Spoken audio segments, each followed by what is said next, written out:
En esta vida su meta era tener una familia, tener unos hijos, una mujer, hacerlos felices. Por supuesto. ¿Cuándo empieza el deterioro de su matrimonio? ¿Qué nota usted en su mujer? Estaba tirante, estaba fría, rara conmigo. Compra una carabina del calibre 22. Y había dicho que había matado a su mujer. Vio cómo corría una persona. El rifle no aparecía. Yo no me lo esperaba, vamos. Tenía 9 disparos. Eran mortales de necesidad. Me voy a negar a responder a todas las preguntas que el señor acusado de la particular. No se parará con nada.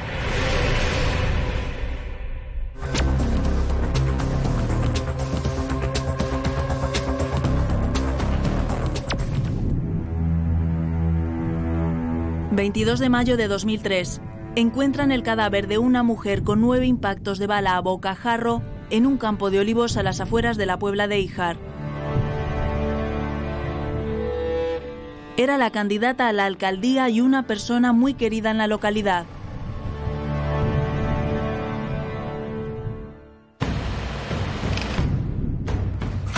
Después de varias horas de desconcierto, su marido se entrega a la policía. Lo hace en el hospital de Teruel. Nadie podía sospechar que en el juicio celebrado 2 años después se iba a gestar un segundo asesinato.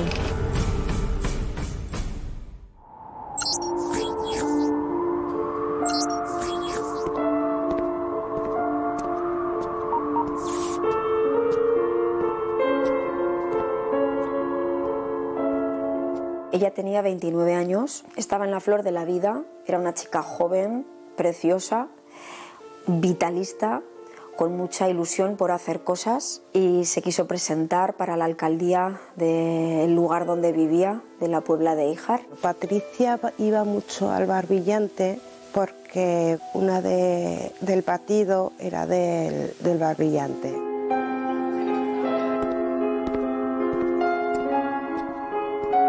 Ese día su mujer tenía una reunión en el bar Brillante con los del partido.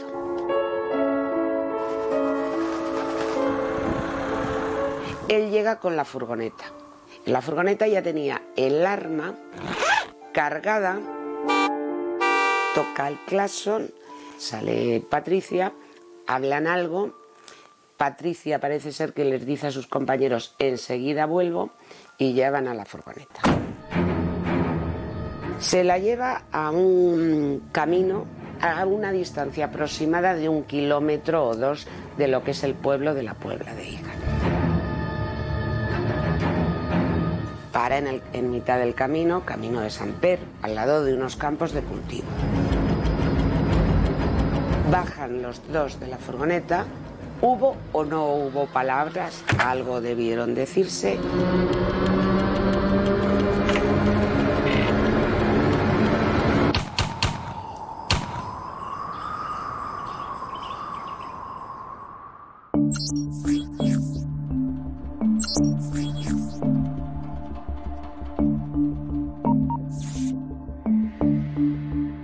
El matrimonio, si mal no recuerdo, después de 5 años de noviazgo se casaron.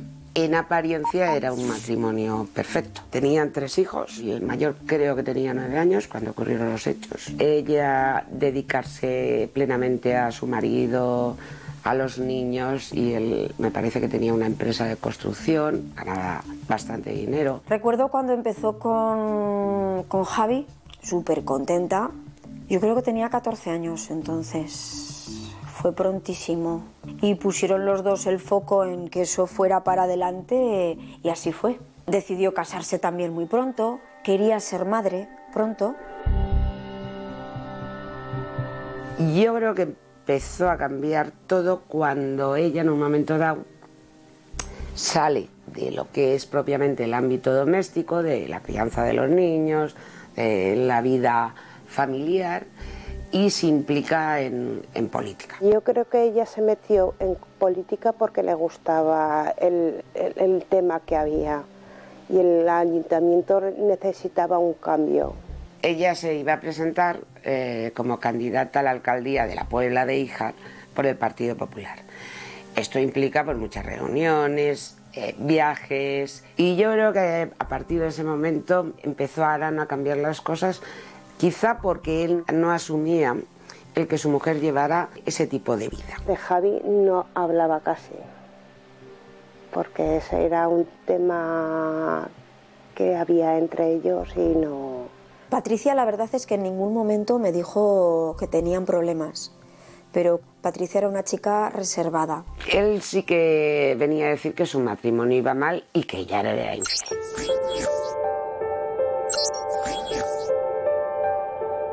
Patricia tenía 29 años, era una persona súper abierta y todo lo que hacía era por su familia. Nos conocíamos desde pequeñas. Hemos celebrado los cumpleaños juntas, todo juntas. Forma de ser, pues es que se hablaba con todo el mundo. Físicamente ella era una monada, porque iba de rubia, con mechitas, tenía la carita muy mona, tenía buen tipo, hacía deporte.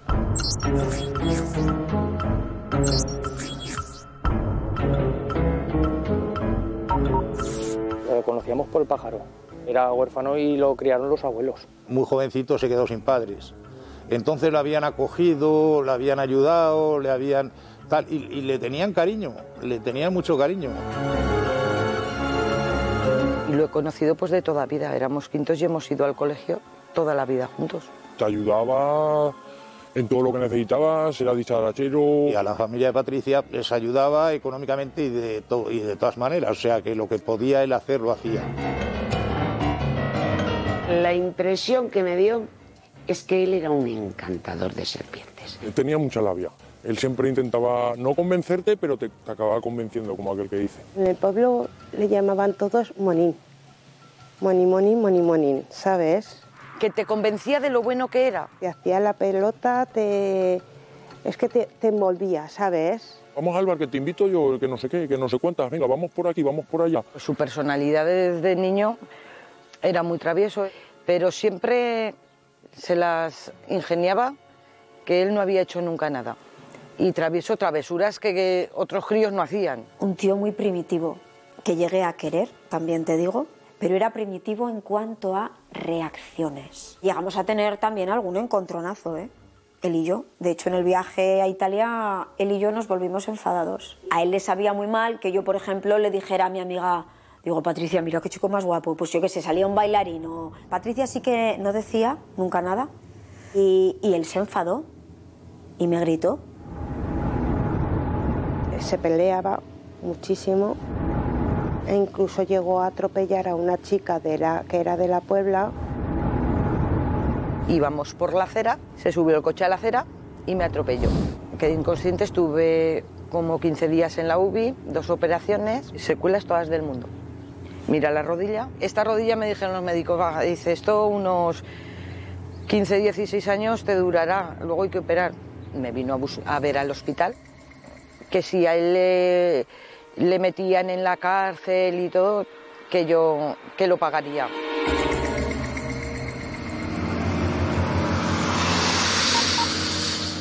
A 1 de abril se va a Quinto de Ebro y compra en una armería una carabina del calibre 22.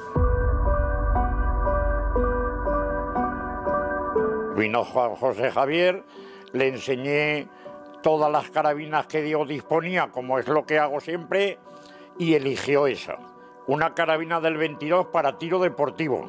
Recuerdo que él alegaba que él compró la carabina como regalo de comunión para el niño. Que tenía un chico y quería hacer tiro él con el chico para entretenerse. Ese tipo de armas es muy peligrosa. No se deben utilizar en el exterior porque tienen mucha precisión y largo alcance. No corresponde a ningún arma de caza, de matar, sino para tiro deportivo en galería de tiro. La carabina traía un cargador circular. Él encargó un cargador vertical.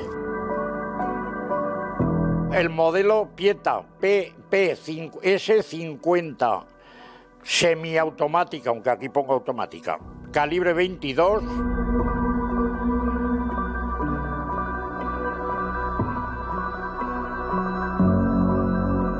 Él participó que había ido por un camino que une la Puebla de Hijas y Sant Pere de Calanda, que era un camino rural, el terreno es muy llano.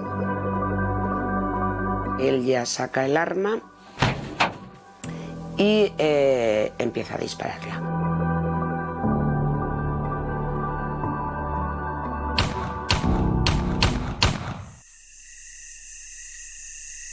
La dejó junto a un ribazo y era poco visible desde el camino, pero en fin, al final se encontró tumbada boca arriba, nosotros le llamamos de cúbito supino. Después de los tiros, la cogió a ella, que es lo que suponemos le dejó manchas de sangre en la ropa que llevaba, la cogió a ella y la colocó tumbada en el campo de cultivo que había al lado. Le dejó el pelo así colocado para atrás, tumbada. Le colocó una pierna recta, la otra un poco flexionada, el brazo uno recto, el otro un poco flexionado, le colgó el bolso y las zapatillas o zapatos que llevaba se las colocó entre las piernas.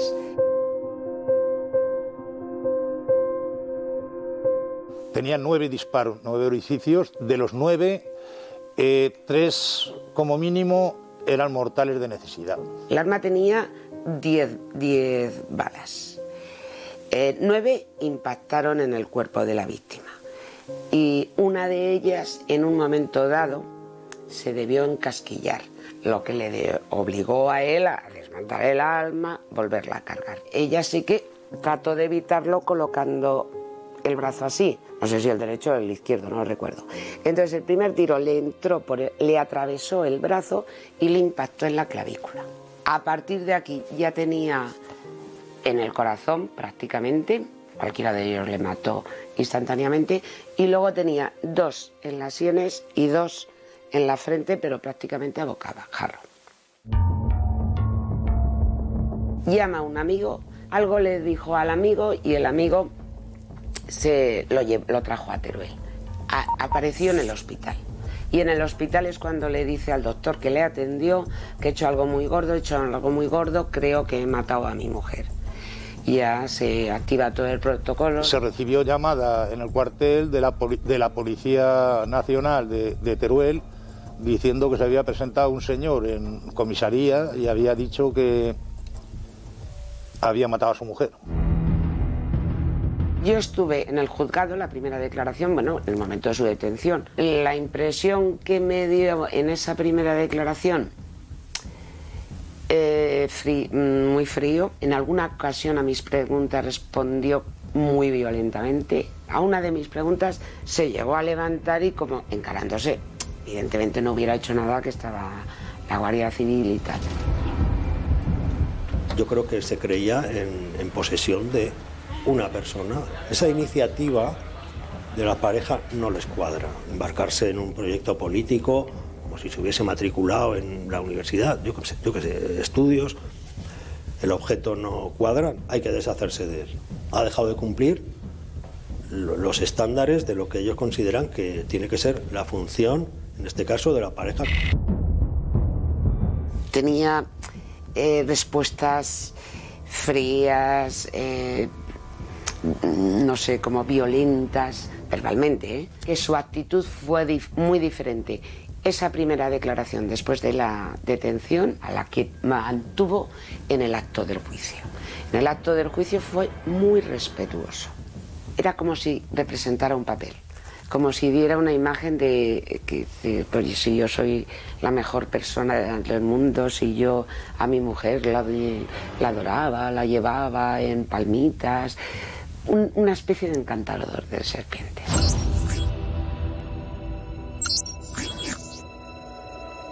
El juicio fue intenso, largo, porque duró varios días. Solo quiso contestar a las preguntas del Ministerio Fiscal y a las de su defensa. Se negó a contestar a las preguntas de la acusación particular que la representaba el hermano de la víctima. Me voy a negar a responder a todas las preguntas del señor acusado de la particular. Fui de juicio cuando me llamaron, no sé si fui una vez o dos. Yo le voy a hacer preguntas, usted si quiere efectivamente las contesta y si no, no.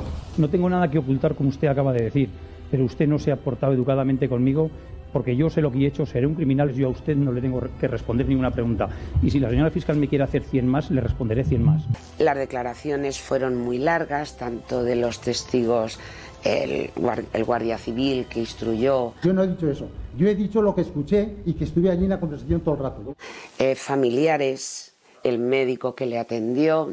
En su imaginación, pues creía que, pues dándole a su mujer y a sus hijos todos los caprichos, cualquier cosa que pidiesen, creemos que en general los psicópatas pues no comprenden, o más bien no saben cómo enfrentarse a los verdaderos sentimientos. El rifle no aparecía y hubo que llamar a la autoridad judicial. Declaró también la persona de Valencia que tenía una relación epistolar a través de internet con Patricia.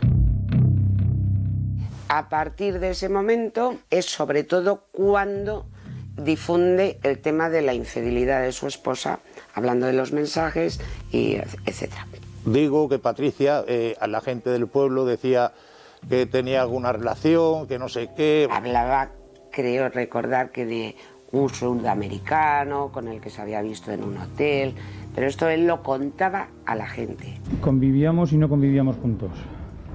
Esto es la primera vez que nos lo cuenta. Que se estaban construyendo una casa en ese mismo pueblo. Muy bien, en la cual íbamos a utilizar uno una y otro otra. ¿Cómo es que esto no nos lo ha dicho en las 3 veces que ha declarado anteriormente? Me he contado muchas cosas pues porque debido a lo que ha pasado ya más culpabilidad no se puede uno crear y no dañar nunca a la otra persona ni hablar de cosas que no habíamos hecho ningún comentario, no aquí ni en ningún sitio de cómo estaba la relación. Sí que nos llegó que él iba contando que ella le había sido infiel. Me consta que todavía a día de hoy todavía corren esos rumores por ahí. Pero además de eso también contaba que había recibido un total de unos 4 mensajes donde le daban detalles de la relación que estaban manteniendo con su mujer, de tatuajes que llevaba su mujer, de la ropa interior que llevaba su mujer. Por algún medio, o sea, por alguna red social. Cogimos la torre del ordenador, se comprobó por el Servicio de Criminalística de Madrid de que efectivamente había hablado con un señor de Valencia. Viajar a Valencia y allí mantener una entrevista con él. Y le dije, mira, venimos por lo de Patricia y tal. Patricia, ¿qué Patricia y tal? Le dije, hombre, digo, la persona con la que tú hablas por las redes sociales. Y entonces sí, claro, y él dijo, sí, ¿qué pasa? Y tal, igual. Le dije, digo, mira, digo, a Patricia la ha matado su marido y tal. Bueno, y al tío le dio un desmayo que tuvo que venir un médico y todo, vamos. Y luego, pues él se prestó a todo tipo de colaboración. Toda la relación que tenía con Patricia era virtual.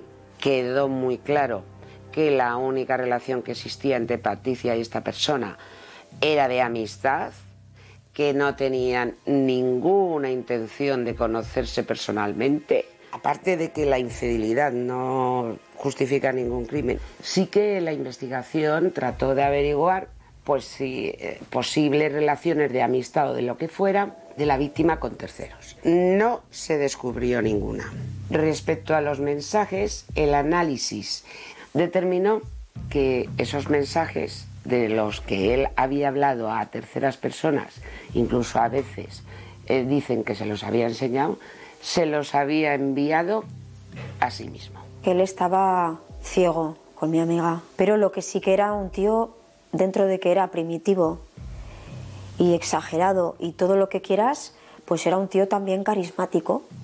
Y si quería llevarte al huerto, te llevaba. Y que fue un poco un montaje de él para justificar lo que yo estoy convencida de que tenía planeado hacer.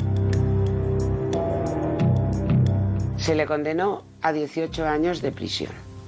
Sí, una indemnización por cada uno de los hijos y a la privación de la patria potestad respecto a sus hijos.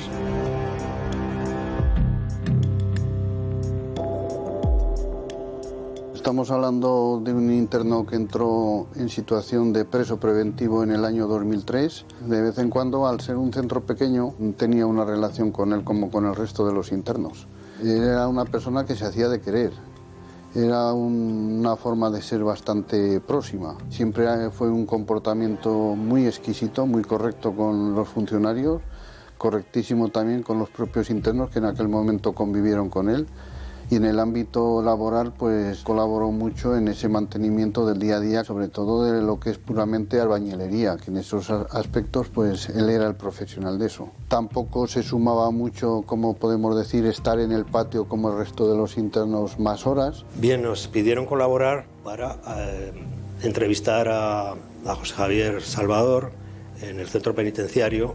Lo primero que nos sorprendió fue la total adaptación a ese medio penitenciario y sobre todo la sensación de que no iba con él nada de todo aquello. Considero que ahí había dos personas, una con un sentido que es el que nosotros conocimos como trabajador, como interno, y otra persona en la calle que cuando se debía dar alguna circunstancia pues ahí perdía los estribos. Por mucho que se esfuerce hay algo de inautenticidad. La actuación en estas personas es su vida psicológica. Y luego a partir de ahí, pues a vender su discurso. A lo largo de la entrevista asistí a un intento de seducción allí en directo de mi compañera. Se aproximó más en la mesa hacia mi compañera, una cosa que no pues parecía totalmente fuera de lugar. Javier tenía muchísimo éxito con las chicas. Le decía 4 cosas y con esas 4 cosas se las llevaba al huerto. A mí me consta que estando en la cárcel tuvo sus aferes. Me lo contó uno que había allí en la cárcel, que tenía relaciones con una señora de la limpieza. Y posteriormente con su abogada.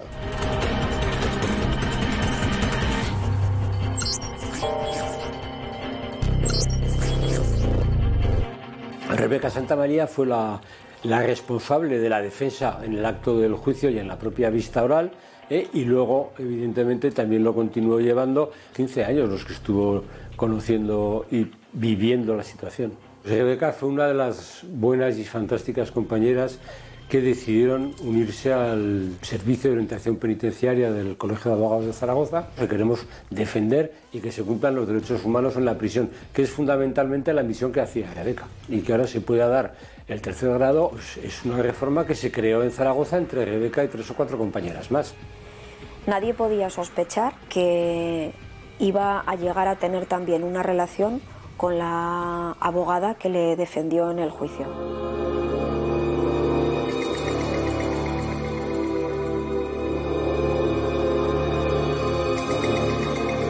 Me llama más la atención que la abogada se enamore de él. Te daba la vuelta y tú te creías todo lo que te decía. Me imagino que a la abogada pues le haría lo mismo a su manera. Porque hay muchas mujeres que se enamoran de estas personalidades.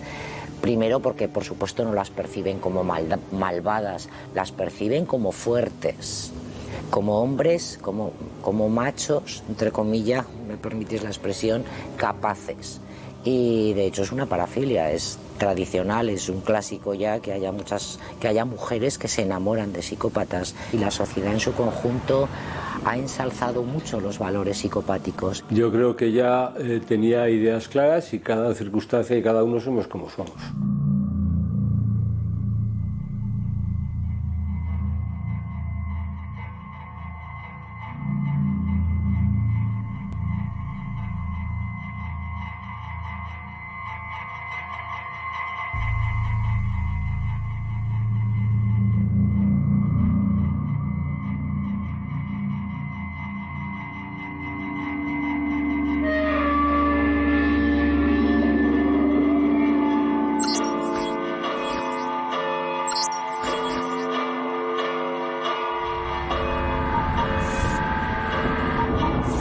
Aquella noche era una noche fría, eran las 11, las 12 y nos íbamos hacia el centro de Teruel a través del viaducto nuevo.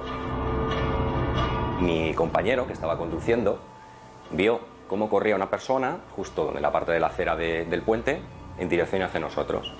Estaba vestido de vaqueros, corriendo a esas horas de la noche no tenía mucho sentido. Entonces decidimos dar la vuelta en la siguiente rotonda y volvimos para atrás.